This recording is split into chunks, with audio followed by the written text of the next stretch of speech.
సంపత్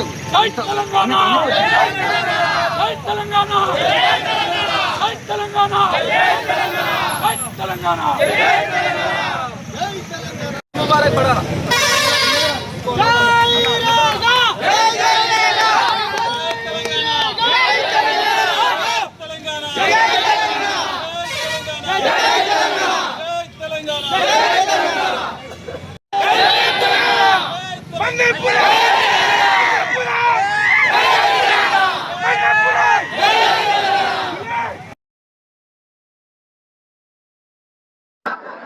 నాకును కేసీఆర్ గారికి కేటీఆర్ గారి కుటుంబానికి అనుబంధం మీకేం తెలుసు? మీరా నన్ను డిసైడ్ చేసేది? ఈ రాష్ట్రంలో నన్ను ఇట్లనే జరుగుతుంటే అక్రమ కేసులు వస్తే ఊక డబ్బులు ఇవ్వాలంటే లాయర్లకు ఇబ్బంది అవుతుందని చెప్పి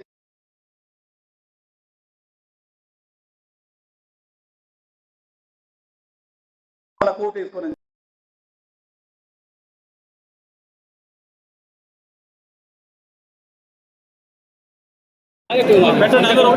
ఓకే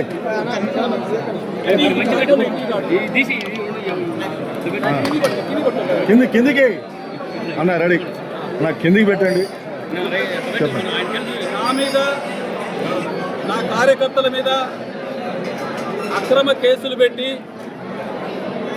ఏదో విధంగా జైలుకు పంపించాలనేటువంటి ఆలోచనతో కుట్రలో భాగంగా ఒక లేడీ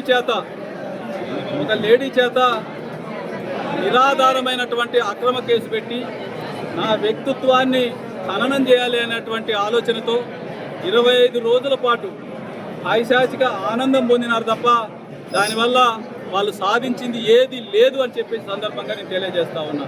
ఈ అక్రమ కేసులు పెట్టి జైలుకు పంపించే బదులుగా మీరిచ్చినటువంటి 6 గ్యారెంటీలు అమలు చేసే దమ్ముందా మీకు అని చెప్పేసి నేను అడుగుతా ఉన్నా. 420 హామీలు ఇచ్చిర్రు, షేర్స్ ఆఫ్ పీస్ హామీలు ఇచ్చిర్రు, ఈ 6 గ్యారెంటీలు ఉన్నాయి. ఏమైనా మీకు అమలు చేయాలి అనేటువంటి ఆలోచన ఉందా అని చెప్పేసి అడుగుతాను. మీకు దమ్ము ధైర్యం ఉంటే ప్రజలకు తెలియజేయాలి, చెప్పాలి నిర్మోహమాటంగా ప్రజలకు. మరి తప్పైందని చెప్పేసి మరి అంబేద్కర్ సెంటర్కి వచ్చి ముక్కు నేలకు లాకి తప్పైందని చెప్పండి తప్ప, లేకపోతే మిమ్మల్ని వదిలిపెట్టే ప్రసక్తే లేదు. మీరు ఇచ్చిన హామీలు అమలు చేసేంత వరకు ఇటువంటి కేసులు ఎన్ని కేసులు పెట్టినా మిమ్మల్ని వదిలే ప్రసక్తే లేదు. ప్రజల పక్షాన 100% నిలబడతాం. ఇటువంటి కేసులు నాతో పాటు నా కార్యకర్తల మీద కూడా మా నాయకుల మీద అనేక కేసులు పెట్టిరు. ఇంకా ఎన్ని పెట్టినా న్యాయస్థానం మీద మాకు నమ్మకం ఉంది. న్యాయస్థానం మీద మాకు న్యాయం జరుగుద్ది. శ్రీ అన్నట్టుగా గెలిచిందల్లా న్యాయం కాకపోవచ్చు, కానీ 100% న్యాయం గెలుస్తుంది. న్యాయస్థానంలో న్యాయం జరుగుద్ది, పేదవాడికి న్యాయం జరుగుద్ది అని చెప్పేసి నమ్మకం ఉన్నటువంటి వ్యక్తులు అంబేద్కర్ వారసులుగా మరి నేను నమ్ముతా ఉన్నాను న్యాయస్థానాన్ని. కాబట్టి నిన్న FIRని కొట్టేసి వాళ్ళు పెట్టినటువంటి అక్రమ కేసుని, నిరాధారమైనటువంటి కేసుని మరి కొట్టేపించుకొని బయటకు రావడం జరిగిందంటే న్యాయస్థానం మీద నమ్మకం ఉంది కాబట్టి ఆ న్యాయం జరిగింది అని చెప్పేసి మేము న్యాయస్థానాన్ని నమ్ముతా ఉన్నాం.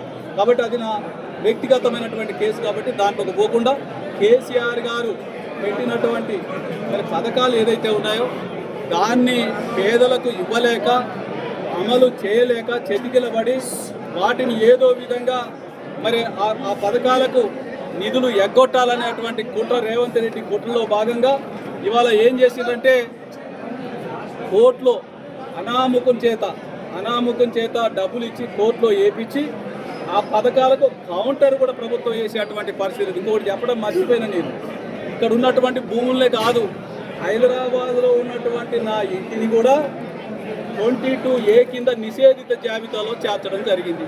ఇంతకంటే దుర్మార్గం ఉంటుంది ఏదన్నా? ఒక ట్రైబల్ లీడర్ని, అది 186 సెంట్ల భూమి, గజాల భూమి, సెంట్లు కాదు సారీ, 186 గజాల భూమి, దాన్ని కూడా నిషేధిత జాబితాలో పెట్టింది. ఇంతకంటే దుర్మార్గం ఉంటుందా?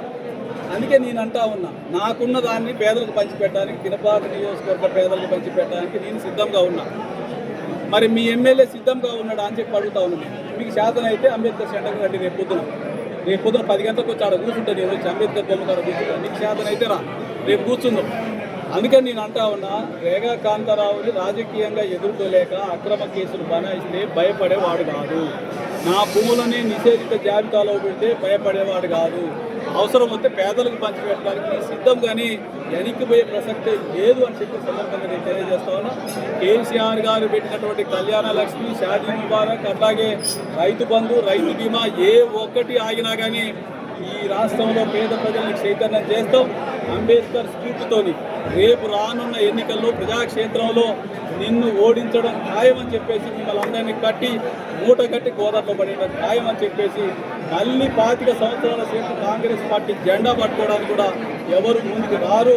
మరి బీఆర్ఎస్ పార్టీ కేసీఆర్ గారు చెప్పినట్టుగా, గౌరవ కేసీఆర్ గారు చెప్పినట్టుగా ప్రజలందరూ కూడా 2 సంవత్సరాలు ఎప్పుడు గడుస్తుందా అన్న, కేసీఆర్ ఎప్పుడు వస్తుందా మళ్ళీ అధికారంలో కానీ ఎదురు చూసేటువంటి పరిస్థితి కనపడతా ఉంది అని చెప్పే సందర్భంగా నేను తెలియజేసుకుంటూ, బిడ్డ మీరు పెట్టేటువంటి అక్రమ కేసులకి ఎవరు భయపడే ప్రసక్తే లేదు. నా కార్యకర్తలు కూడా భయపడే ప్రసక్తే లేదు. న్యాయస్థానాల మీద నమ్మకం ఉంది. న్యాయ పోరాటం చేస్తామని చెప్పేసి ఈ సందర్భంగా తెలియజేస్తూ, మరి ఈ కార్యక్రమానికి హాజరైన మిత్రులందరూ కూడా ప్రత్యేక ధన్యవాదాలు తెలియజేసుకుంటూ సెలవు తీసుకుంటాను. జై హింద్, జై తెలంగాణ, జై కేసీఆర్.